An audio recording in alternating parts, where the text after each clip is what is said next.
Hello friends, I welcome you at MK classes. Today I am going to discuss about the pollination.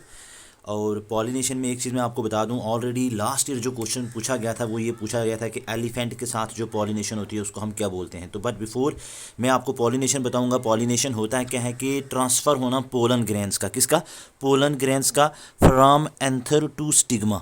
This anther is the male part of the flower and stigma is the female part of the flower.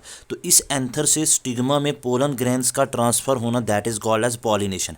अब types इसकी कौन कौन सी होगी, autogamy, then geitonogamy and then xenogamy. वैसे cross pollination ठीक है, और सेल्फ पॉलिनेशन भी इसकी टाइप्स होती हैं, but those which are very very important for exam perspective. मेरा टारगेट वही है, टारगेट 130 प्लस में, तो मैं वही चीज़ें आपके साथ डिस्कस करूंगा। What is autogamy? देखिए, ऑटो का मतलब होता है सेल्फ, तो ऑटोगैमी हो गया कि पोलन ग्रेन का ट्रांसफर होना from anther to stigma within the same flower, मतलब एक ही फ्लावर के अंदर एंथर का स्टिग्मा में जाना। एंथर जो हो गया एक male part of the flower हो गया and stigma is the female part, और इन पोलन ग्रेन का ट्रांसफर होना that is called as autogamy. Geitonogamy का मतलब it is also a type of self pollination and transfer of pollen grain from anther to stigma between the different flowers of same plant. मतलब एक plant के अंदर बहुत सारे flowers होते हैं ना, तो उन डिफरेंट फ्लावर्स में अगर पोलन ग्रेन ट्रांसफर होते हैं किसी एक पर्टिकुलर प्लांट के अंदर, that is called as geitonogamy. Then next is the xenogamy transfer occurs, मतलब इसमें ट्रांसफर होती है पोलन ग्रैंड की from anther to stigma, but ये देखिए डिफरेंट प्लांट्स, फ्लावर भी डिफरेंट्स और प्लांट्स भी डिफरेंट।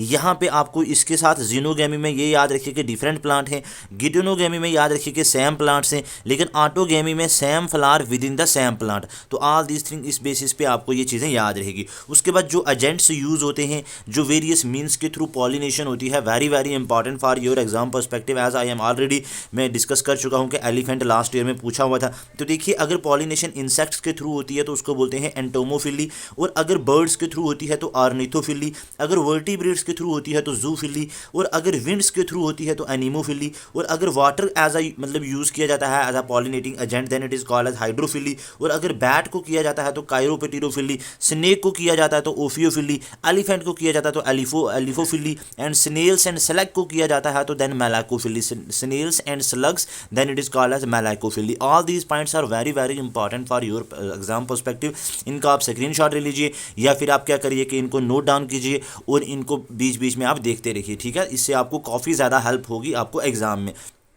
पॉलिनेशन क्या हो गया, ट्रांसफर होना पोलन ग्रैंड का एंथर से स्टिग्मा में, ठीक है। उसके बाद ऑटोगैमी क्या हो गया कि पोलन ग्रैंड ट्रांसफर तो होंगे लेकिन within the same flower, within the same flower. But geitonogamy में क्या होगा, प्लांट सेम होगा बट उसके फ्लावर अलग अलग हो सकते हैं, तो उसमें ट्रांसफर होगा। जीनोगैमी मतलब एक प्लांट ये है एक प्लांट ये है, तो दोनों के डिफरेंट फ्लावर और different plant, that it is called as xenogamy.